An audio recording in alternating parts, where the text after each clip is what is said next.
हाय दोस्तों। आज मैं आपको बताने वाला हूँ कि जो आप स्क्रीन पे देख रहे हैं और जो आप यहाँ देख सकते हैं, इसको मैंने डिज़ाइन और 3D प्रिंट कैसे किया है। जो आप स्क्रीन पे देख रहे हैं वो एक डिज़ाइन है और उसको मैंने 3D प्रिंट करके अपने हाथ में पकड़ा हुआ है। ये अगर आप सोच रहे हैं, अगर आप क्लियरली नहीं दिख रहा है, तो ये मेरा नाम है जो हिंदी में लिखा हुआ है और एक खास तरीके से लिखा हुआ है। मैं आपको बताने वाला हूँ कि ये डिज़ाइन हुआ कैसे और इसको डिज़ाइन करने का प्रोसेस कितना इंटरेस्टिंग था। मैं एक ऑटोमोबाइल इंजीनियर हूँ। मतलब मैं करीब 7 साल से professionally as an automobile engineer काम कर रहा हूँ। मैं बसेस डिज़ाइन करता हूँ और हम लोग जो ऑटोमोबाइल इंजीनियर्स हैं या फिर मैकेनिकल इंजीनियर जो होते हैं, वो अपना डिज़ाइन कैड सॉफ्टवेयर से करते हैं। कैड का मतलब होता है कंप्यूटर एडेड डिज़ाइन सॉफ्टवेयर। जैसे कि ये एक सॉलिड एज एक सॉफ्टवेयर आपके सामने है स्क्रीन। तो हम लोग क्या करते हैं कि हम लोग जो चीज़ें डिज़ाइन करना चाहते हैं उसको मॉडल और डिज़ाइन करते हैं इसकी मदद से। ठीक है। तो अब इसके बारे में सबसे पहले आपको शुरुआत पे ले चलते हैं, थोड़ा बैकग्राउंड देते हैं। एक दिन मैंने ऐसे ही सोचा कि मेरे पास खाली टाइम था। मैंने सोचा कुछ अपने लिए कुछ डिज़ाइन किया जाए, कुछ प्रिंट किया जाए। ऐसे तो प्रोफेशनली तो बहुत चीज़ करते हैं हम लोग, बट कुछ अपने लिए भी किया जाए जिसमें कि मज़ा आए। तो फिर मैंने सोचा कि एक टेबल बनाया जाए, क्योंकि स्टैंडिंग डेस्क का आजकल बहुत क्रेज है। स्टैंडिंग डेस्क वो डेस्क होती है जिसका कि एक बटन दबाएं आप और आपका जो टेबल टॉप है वो ऊपर हो जाएगा और आप खड़े होकर काम कर सकें। तो उसको मैंने डिज़ाइन करना स्टार्ट किया। मैंने बहुत सोचा। तब मैंने एक प्रिलिमिनरी डिज़ाइन कॉन्सेप्ट के साथ प्रिलिमिनरी डिज़ाइन कॉन्सेप्ट बनाया एक चीज़ के बारे में, एक टेबल टॉप के बारे में। इसमें मैंने बहुत सारे कूल फीचर्स डाले हैं। जैसे कि मैं इसको दिखाता हूँ ऊपर की तरफ से।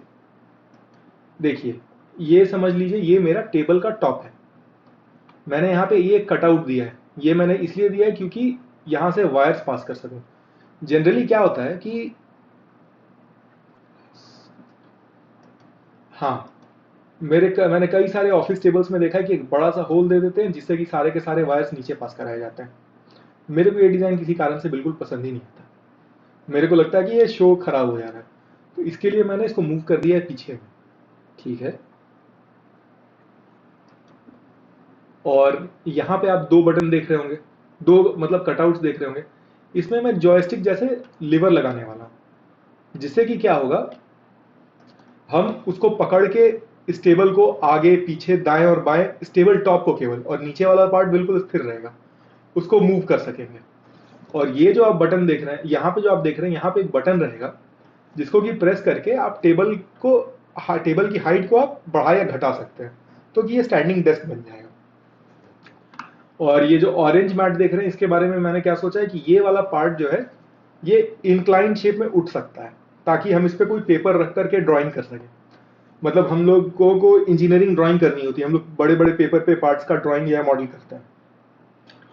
आजकल इंडस्ट्री में तो ये यूज नहीं होता क्योंकि सारा काम सॉफ्टवेयर पे होता है, बट पर्सनल यूज के लिए इससे ज्यादा सेटिस्फाइंग चीज कुछ है नहीं। ये कोई भी इंजीनियर जानता है। दूसरा चीज, अब आते हैं मेन बात पे। जब मैंने इतना सोचा, फिर मैंने सोचा कि इस पे मैंने ये जो आप रेक्टेंगुलर कटआउट यहाँ पे देख रहे हैं, मैंने सोचा कि मैं अपना नाम लिख करके एज अ सिग्नेचर मैं यहाँ पे डालूंगा। और वही पार्ट मैंने बनाया है जिसके बारे में कि आज मैं आपको बताने वाला हूँ। ठीक है। तो आइए चलते हैं उस पहले स्क्रीन पे जो कि आप लोगों ने पहले देखा था। तो इसको देखिए। तो मेरा प्लान है कि ये उस छेद में जाएगा और इसको किसी तरीके से उसमें सील कर देंगे और ये ऐसा रहेगा। अब मैं आपको इसके डिजाइन करने की थोड़ी कहानी बताता हूँ, जो कि बड़ा इंटरेस्टिंग चीज है। तो सबसे पहले आपको एक बात बता दें, मतलब कोई भी कैड सॉफ्टवेयर का सबसे बेसिक स्टेप ये है कोई भी चीज को मॉडल करने का, कि हम एक स्केच बनाते हैं और उस स्केच को एक्सट्रूड करते हैं। कहने का मतलब,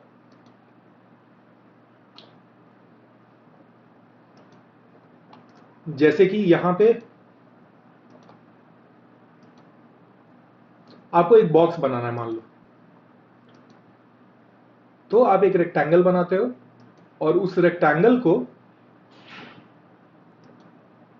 ठीक है, एक्सट्रूड कर देते हो। यानी 2D से 2D फिगर को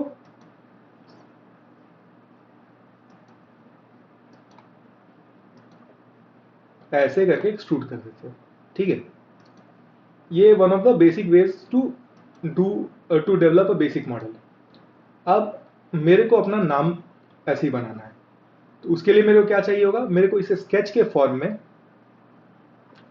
अपना नाम चाहिए होगा। मतलब कि नाम में मेरे नाम के अल्फ़ाबेट्स रहे और उसको भी हम ऐसे ही एक्सट्रूड कर दें। ठीक है, तो अभी तक तो ये सिंपल लग रहा है, लेकिन एक चीज समझने वाली बात यहाँ पे क्या है कि अगर आप कोई भी स्केच पे जाते हैं तो आपको ड्रॉ करना होता है अपनी प्रोफाइल को, और ऐसे में आप अपना नाम लिखना बहुत मुश्किल हो जाएगा अगर केवल ड्रॉ करने के लिए जाए तो इसके लिए फिर मैंने भी सोचा कि कुछ तो इसमें फंक्शनैलिटी होनी चाहिए इस क्या है किसी भी कैट सॉफ्टवेयर में, जो कि हमको अपना एक टेक्स्ट को लिख करके उसको एक्सट्रूड करने का ऑप्शन दे, क्योंकि कभी ना कभी इसका जरूरत पड़ ही जाता है।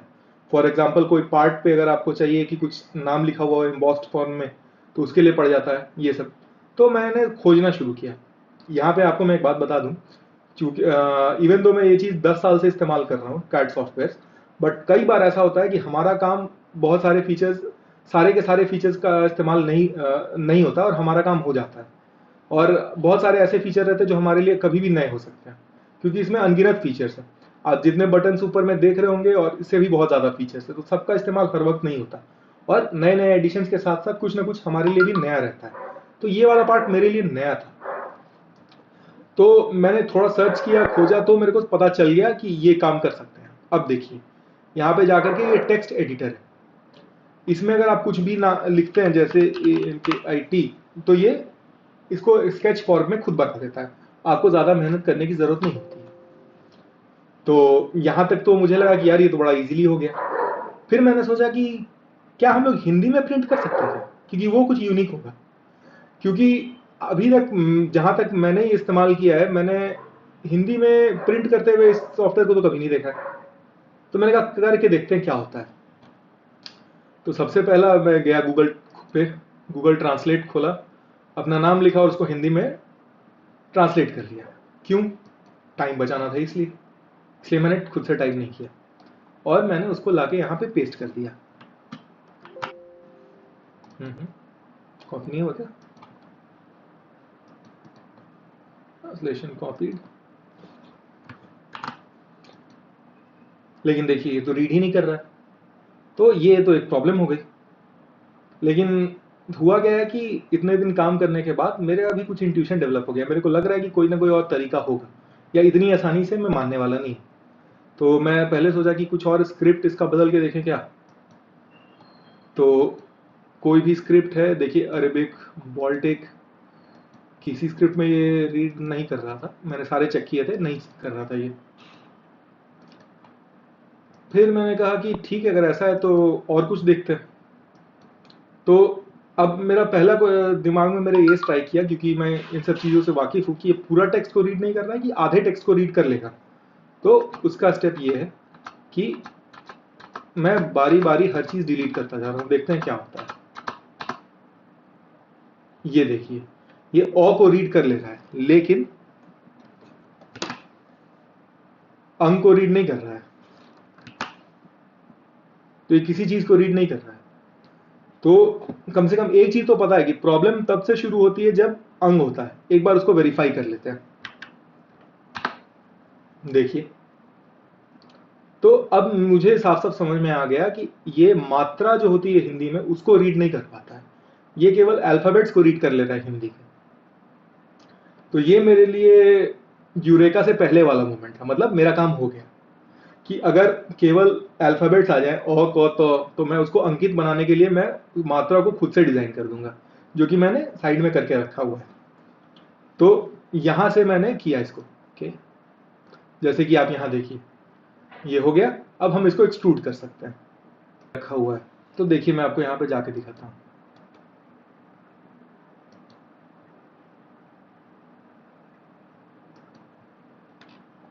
तो मैंने अंकित प्रियदर्शी को इस फॉर्म में पहले लिखा, और कौतो पोयो दोरो शो। अब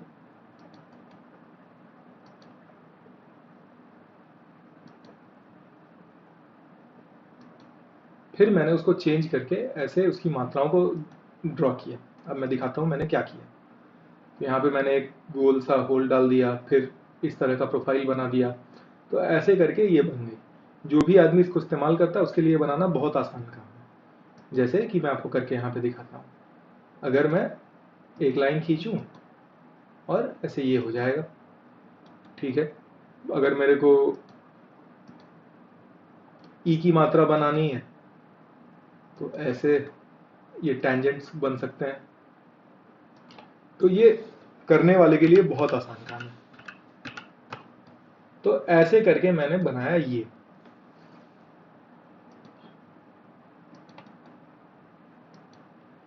फिर मैंने क्या किया, मैंने जो एक्सट्रूड कमांड का तरीका बताया उसको लेकर के मैंने ऐसे करके ये बना दिया।